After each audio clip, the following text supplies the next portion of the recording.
Welcome to another deep dive, where we sift through layers of information to bring you the clearest insights. The Korean War, often seen as a forgotten conflict, maybe overshadowed by other Cold War flashpoints, was just brutal, a devastating period with a staggering human cost. And its ending was anything but simple, a really tangled web of international interests, complex negotiations. Absolutely. Today, we're taking a deep dive into a really specific but crucial aspect, the role of foreign powers in actually making the armistice happen in 1953.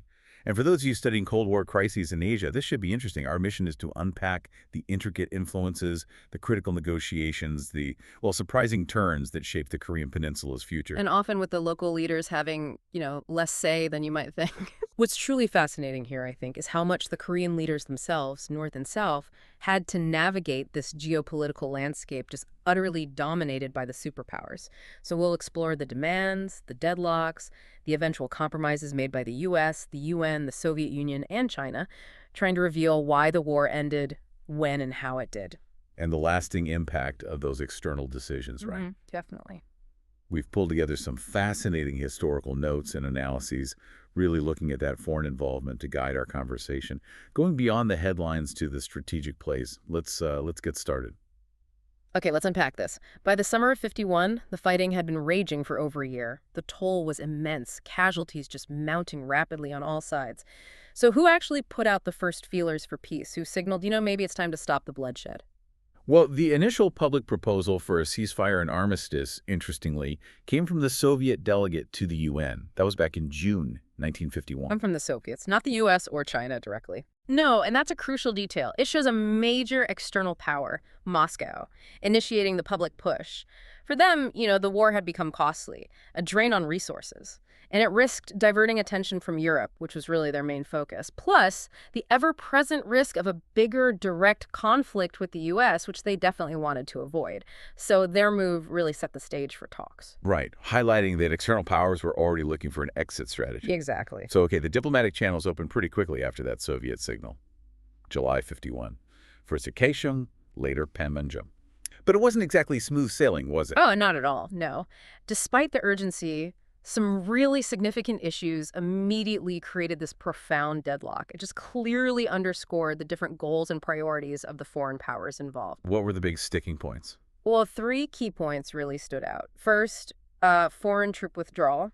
China, having poured massive forces in, demanded that all foreign troops leave Korea. Which the U.S. would never agree to. Absolutely a non-starter for Washington, leading the UN forces. They knew a full withdrawal would likely leave South Korea completely vulnerable. It would basically negate the whole UN effort. Okay, so that's one. What else? Second, the boundary.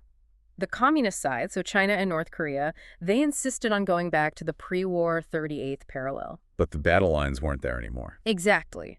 The U.S. and UN forces had pushed north of it in places, so the U.S. held firm on using the existing battle line. It wasn't just about territory. It was about military advantage, not just resetting to how things were before the war started. Right, which the UN would see as a failure. Okay, troop withdrawal, boundary.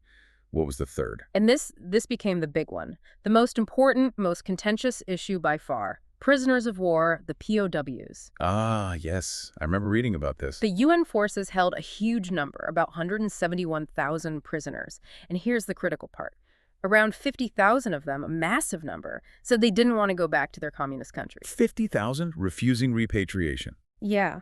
And for the communists, especially China, this was just insurmountable. They were absolutely determined to get all prisoners back. Non-repatriation was seen as this huge loss of face internationally, a propaganda disaster, an ideological betrayal, really. This is just logistics. It was about prestige. Completely. It was a deep challenge to their whole system.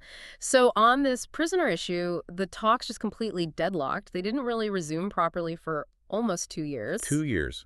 Just stuck. Pretty much. It wasn't just a tactical disagreement. It was this fundamental clash of ideologies, national honor, strategic goals, all wrapped up in the Cold War struggle. So this incredibly frustrating stalemate drags on.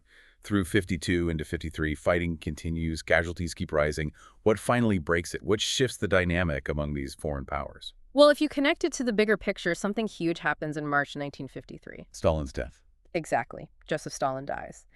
And he had consistently pushed for a hard line, especially on that prisoner repatriation issue. That hard line had largely kept things deadlocked. So his successors saw things differently. They did. People like Malenkov, Khrushchev, they were dealing with internal power struggles, a strained Soviet economy.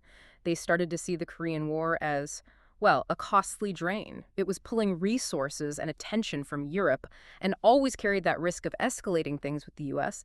So compromise in Korea suddenly looked like a pragmatic, strategic move for the new Soviet leadership. Interesting. It created an opening. A critical opening, yeah. It signaled a new flexibility from Moscow, a really key foreign player. Okay, so that's the shift in the communist bloc. What about the other side, Washington's approach under Eisenhower? Right. At the same time, the U.S. was also pushing really hard to wrap up the war. The new president, Dwight Eisenhower, who'd been elected in '52, made ending the war a top priority. He was a military man, wasn't he? Five-star general? Exactly. And his strategic thinking was that the stalemate was just unsustainable. He was determined to break the impasse. He even hinted at the possibility of using nuclear weapons to pressure the communist side. Seriously. Was that a real threat? Well, it wasn't just loose talk. His administration used careful messaging, back channels to China, basically making it clear that if the war dragged on, the U.S. might have to consider, let's say, more extreme measures. Wow. Combine that with growing war weariness back home and the immense casualties on the communist side, especially for China, maybe around 900,000 soldiers lost. It just spurred new momentum. Oh, yeah. It became unsustainable for all the major foreign powers to keep fighting indefinitely. So you have this convergence, a leadership change in Moscow, a new, maybe more forceful approach in Washington, both pushing towards an end. Exactly. What were the first concrete signs that this new pressure, this new willingness to compromise, was actually working? Well, in April '53, you see a really practical step, an exchange of sick and wounded prisoners at Panmunjom. About 6,670 communist prisoners for 684 UN personnel. A confidence-building measure. Precisely. And then soon after, the communists made a really significant concession on that very issue that caused the deadlock, the POWs. What did they concede? They agreed to hand over the UN-held prisoners who didn't want to be repatriated to a neutral commission. Okay, that is a major breakthrough, dealing with the core issue. Absolutely. It was huge, directly linked to those changing dynamics among the major powers. It sounds like, the superpowers were finally getting somewhere, especially on the POWs. Yeah. But was the path clear then? Or were there still hurdles, maybe closer to home, in Korea itself? Well, that raises the important question, doesn't it? What about the Korean leaders? Did they have any say? Right. See, despite the progress being made at the international level, Syngman Rhee, the president of South Korea, was dead set against any deal that left Korea divided. He wanted unification, full stop. Full stop. His goal was unification under his rule.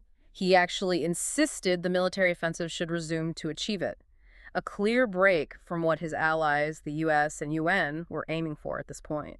And didn't he do something pretty dramatic to try and block the talks? Something that directly challenged the UN? Oh, he absolutely did. Audacious is the word. In June 1953, Rhee just unilaterally released 27,000 North Korean anti-communist prisoners who were being held in the South. Yes, let them go. Without telling the UN. Exactly. Defied the UN command completely. It sent shockwaves everywhere. It threatened to unravel everything. The communists immediately broke off talks, seeing it as total bad faith. What a nightmare for the U.S. negotiators. You can imagine. It forced the U.S. into this incredibly tricky position. How do you manage an ally you're defending without totally alienating him or undermining your own authority? It really showed how a local leader could try to throw a wrench in the works, even against the superpowers. So how did the U.S. get Rhee back in line? After that kind of defiance, what leverage did they have? Well, they had to apply serious pressure and offer some pretty significant carrots along with the stick. Look, Rhee, despite his defiance, was ultimately stuck. South Korea's entire survival depended on U.S. military and economic aid. Without it, they'd likely be overrun. That gave Washington immense leverage. The power of the purse and the military shield. Basically, yes. So, in exchange for Rhee finally agreeing to support the armistice, though he still refused to sign it himself, the U.S. promised two big things. Okay. Substantial economic aid for reconstruction after the war, and, crucially, a mutual security pact, a treaty to protect South Korea against future attacks. Ah, the security guarantee. That must have been key. It was. It really highlights how limited Rhee's independent leverage actually was when push came to shove. Superpower interests, backed by robust guarantees, ultimately won out. So after all that, The complex negotiations, the stalemates, the pressure cooker environment, both internal and external, the armistice finally gets signed. Yes, July 27, 1953. After more than 2 years of those stop-start talks, and you could say the UN, largely led by the U.S., secured most of its key demands. It was a resolution shaped very heavily by those foreign powers. Not so much by the Koreans themselves. Much less so, yeah. So what were the main points of the agreement? What did the armistice actually establish on the ground? How did it reflect those foreign power compromises? Okay, the critical terms really show that give and take. First, the boundary. The existing battle line running roughly diagonally across the peninsula, not just the 38th parallel, became the new military demarcation line. That was a win for the UN-US position. Not the original communist demand. Right. Second, the demilitarized zone, DMZ, a buffer zone about 1.2 miles or 2 kilometers wide on each side of that line, created by pulling back forces. Still there today, of course. Meant to prevent clashes. Intended to, yes. Third, commissions were set up with neutral nations to oversee the ceasefire rules. And the POWs. How did that finally get resolved? That's where the communists made their big concession. A neutral nations repatriation commission took charge of the prisoners who didn't want to go back. And in the end, of the prisoners the UN held, 21,829 chose not to return to communist countries. 21,000. Yeah, specifically 7,582 Koreans and 14,227 Chinese decided to stay in South Korea or go to Taiwan. This was a huge diplomatic victory for the UN side and a major concession, an ideological blow, really, for China. Showed how the dynamics had shifted. So, summing up the influence of these major foreign powers, how did their actions really shape the outcome and Korea's future? Well, the U.S. and the UN were clearly instrumental, securing a settlement largely favorable to South Korea. Their firm stance on the battle line, their eventual flexibility on POWs, and those crucial security guarantees to they were all decisive. And the Soviet Union.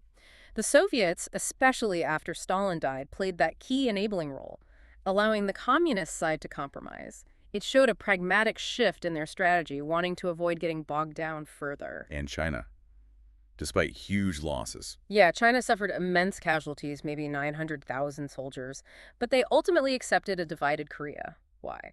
Well, it ensured North Korea's survival as a buffer state, and it solidified China's own position as a major regional power, even if they didn't get everything they wanted initially. It was a clear case of external powers setting the terms. And throughout all this high-stakes negotiation, we can't forget the human cost. Just immense. It's staggering, and it's vital we remember that. It's not just abstract geopolitics. The sheer scale of suffering was, arguably, what eventually pushed these powers towards compromise, despite their deep ideological divides. You're talking about a war that lasted just over 3 years, resulting in roughly 4 million casualties, civilians included. 4 million. Yeah. South Korea alone, maybe 1.3 million casualties, a million of those civilians. The communist side estimated 2.5 million, again, a million civilians. The U.S. lost around 37,000 in action, other UN forces about 3,200 to search, and North Korea just devastated. Maybe a third of all homes destroyed. The destruction, especially for Koreans, was almost total. And beyond the fighting and the politics, the U.S. role didn't end with the armistice, did it? No. There was significant aid involved, too. Absolutely. That cemented the U.S. influence. Even during the war, 49 to 52, the U.S. provided nearly $500 million in economic aid, plus military aid. And after the war, the UN Korean Reconstruction Agency, largely U.S.-funded, poured in vital economic aid to South Korea for years. It underlined the U.S.'s long-term commitment, shaping South Korea's recovery and its place in the Cold War world. So this deep dive really drives home that the Korean War armistice wasn't just a simple stop-shooting agreement. It was incredibly complex, often dramatic, profoundly shaped by the strategic goals, the diplomatic chess moves, and ultimately the compromises made by these external foreign powers. Definitely. The decisions made in Washington, Moscow, and Beijing really set the course, far more than anything decided in Pyongyang or Seoul. While the Korean people, North and South, bore the terrible brunt of the war. Exactly. Their peninsula's final shape, that enduring division, was largely determined by those external capitals. The Korean leaders, for all their strong views and sometimes desperate actions, had pretty limited independent influence at the end of the day. The final decisions came down to superpower interests, resources, geopolitical math. It really set a powerful, maybe unsettling precedent for how these Cold War proxy conflicts could be managed or prolonged by outside actors. Shows that power imbalance starkly. It really makes you wonder, doesn't it? To what extent do external powers still shape the destinies of smaller nations caught up in these bigger geopolitical games today? Something to think about. How do these events from 70 years ago continue to echo in East Asia and maybe elsewhere? And how much real agency do local leaders have when the global powers get involved?